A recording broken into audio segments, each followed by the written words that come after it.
அனைவருக்கும் வணக்கம். கன்னிராசினியர்களுக்கு நிகழ்ந்து கொண்டிருக்கும் ஏப்ரல் மாதம் 27ஆம் தேதி முதல் மே மாதம் 3ஆம் தேதி வரை உள்ள அடுத்த 7 நாட்கள் என்ன மாதிரியான நன்மைகள் எல்லாம் ஏற்பட இருக்கு, கிரகங்களுடைய சஞ்சார நிலைகளின் ரீதியாக என்ன மாதிரியான முன்னேற்றங்கள் எல்லாம் ஏற்பட இருக்குது, குறிப்பா இந்த காலகட்டங்கள்ல மற்ற கிரகங்களுடைய சஞ்சார நிலைகள் என்ன என்று பார்க்கும்போது மேஷத்தில் சூரியனும் சுக்கிரனும், ரிஷபராசியில் குரு பகவானும், கன்னிராசியில் கேதுவும், கும்பத்தில் சனி பகவானும், மீனத்தில் ராகு செவ்வாய் புதன் ஆகிய 3 கிரகங்கள் இணைந்து சஞ்சரிக்கிறாங்க. இந்த கிரகங்களுடைய சஞ்சார நிலைகளின் காரணமாக மேலும் என்ன மாதிரியான முன்னேற்றங்கள் எல்லாம் ஏற்பட இருக்கு என்பது குறித்தான முழுமையான பதிவு தான் இந்த வீடியோல நம்ம விரிவா பார்க்க போகிறோம். அதற்கு முன்னாடி கிரகங்களுடைய நிலைகளை பற்றி சற்று விரிவாக தெரிந்து கொள்வோம். இந்த வார கிரக நிலைகளின் அமைப்பை ஆராய்ந்து பார்க்கும் போது முழு சுப கிரகமாக இருக்கக்கூடிய குரு ஏப்ரல் 27ஆம் தேதி முதல் மே 1ஆம் தேதி வரை மேச ராசியிலும் 1ஆம் தேதிக்கு பிறகு ரிஷப ராசியிலும் சஞ்சரிக்க இருக்காரு. இப்படி முழு சுப கிரகமான குருவினுடைய பெயர்ச்சி நடைபெறுவதால் அவருடைய சுப பார்வை பல்வேறு இடங்களை வலுப்படுத்தக்கூடிய ஒரு வாரமா இந்த வாரம் அமைய இருக்குதுங்க. அதிலும் இந்த வாரத்தினுடைய முற்பகுதியில சிம்மம், துலாம், தனுசு ஆகிய ராசிகளை பார்க்கிறாருங்க. இந்த வாரத்தினுடைய பிற்பகுதியில கன்னி, விருச்சகம், மகரம் ஆகிய ராசிகளை குரு தனது சுப பார்வையால் வலுப்படுத்துகிறார். எனவே பல்வேறு இடங்கள் வலுப்படுவதால் எந்த காரியத்தை கையில் எடுத்தாலும் அவற்றில் மிக சிறப்பாகவும் செம்மையாகவும் நேர்த்தியாகவும் செய்து முடிக்கக்கூடிய ஒரு வாரமாக இந்த வாரம் அமைய இருக்குதுங்க.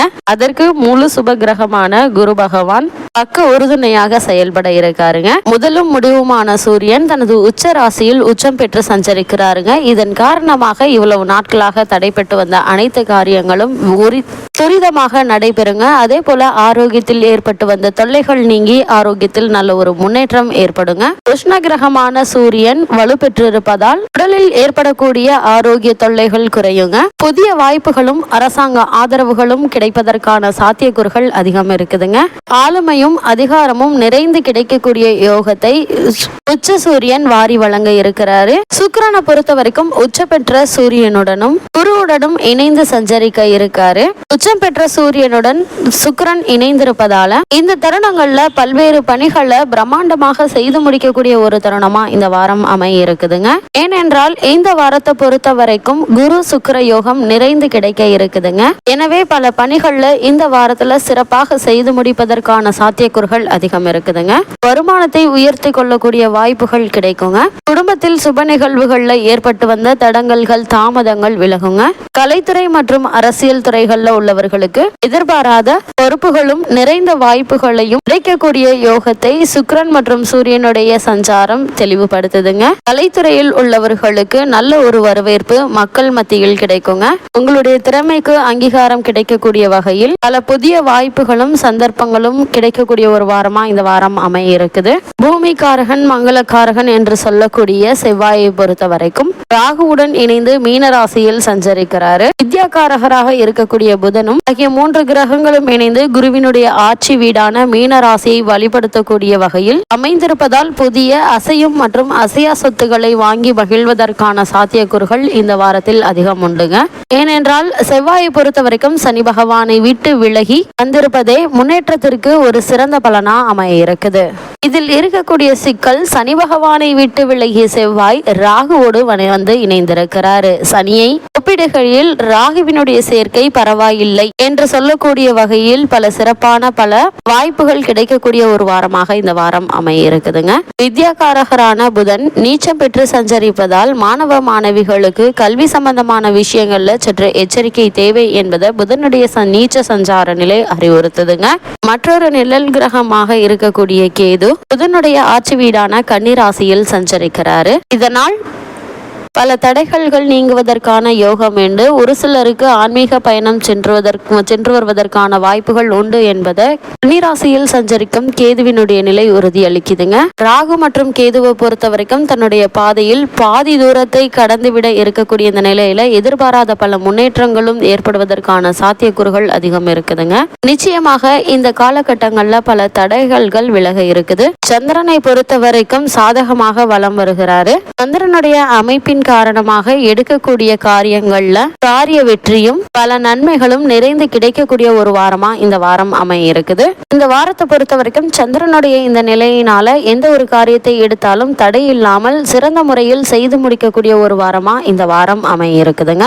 மிகவும் வலிமை வாய்ந்த, நீதி தவறாத, நடுநிலை வாய்ந்த கிரகமான சனி பகவான் தனது சொந்த ராசியான கும்ப ராசியில் தனித்து சஞ்சரிக்கிறாரு.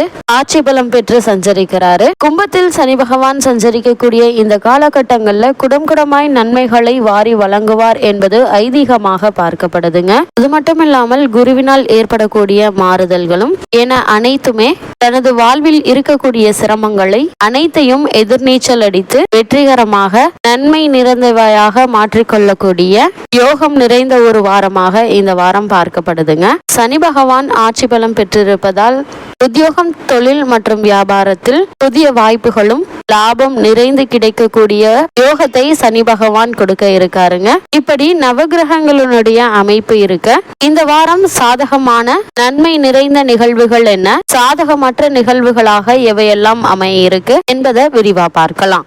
இவ்வளவு மேன்மைகளை கொண்ட இந்த வாரத்துல கன்னிராசி நேயர்களுக்கு தடைகள் அனைத்தையும் எதிர்நீச்சல் அடித்து தவிடுபடியாக்க கூடிய யோகம் நிறைந்த ஒரு வாரமா அமைஞ்சிருக்குதுங்க. அந்த வகையில கன்னிராசி நேயர்களுக்கு இந்த வாரம் மேலும் என்ன மாதிரியான சாதகங்கள் எல்லாம் ஏற்பட இருக்கு என்று பார்க்கும்போது, ராசிநாதனான புதன் நேர் 7ஆம் ராசியில் நீச்சம் அடைந்து இருந்தார். அதோடு வக்ரகதியிலும் இருந்தாருங்க. இந்த வக்ரகதி நீங்கி ராசியை பார்ப்பதால ராசியினுடைய பலம் பல மடங்கு அதிகரிக்குதுங்க. அதே போல உடல் நல பிரச்சனைகளும் சரியாகி நல்ல ஒரு முன்னேற்றம் ஆரோக்கிய ரீதியாக ஏற்பட இருக்குது. கன்னிராசினியர்களுக்கு மனதில் உற்சாகம் அதிகரிக்கக்கூடிய ஒரு வாரமாகவும் இந்த வாரம் அமைஞ்சிருக்குதுங்க. தொழில் வளர்ச்சியில் இருந்த தடங்கல்கள் விலக இருக்குதுங்க. வியாபாரத்தில் நல்ல ஒரு முன்னேற்றம் இருக்குங்க. இல்லத்தில் சுப சம்பவங்கள் நிகழ்வதற்கான வாய்ப்புகள் அதிகம் இருக்குது. சூரியனோடு இணைந்த குரு தன குடும்ப ராசியை பார்ப்பதால் குடும்பத்தில் மகிழ்ச்சி உண்டுங்க. உத்தியோகஸ்தர்களுக்கு மேலதிகாரிகளுடைய ஆதரவு உண்டு. சொந்தங்களால் நன்மை உண்டாகக்கூடிய ஒரு தருணமா இக்காலகட்டம் அமைஞ்சிருக்குதுங்க. உத்தியோக உயர்வு கிடைப்பதற்கான சாத்தியக்கூறுகளும் அதிகம் இருக்குதுங்க. தொழில் லாபம் அதிகரிக்குங்க.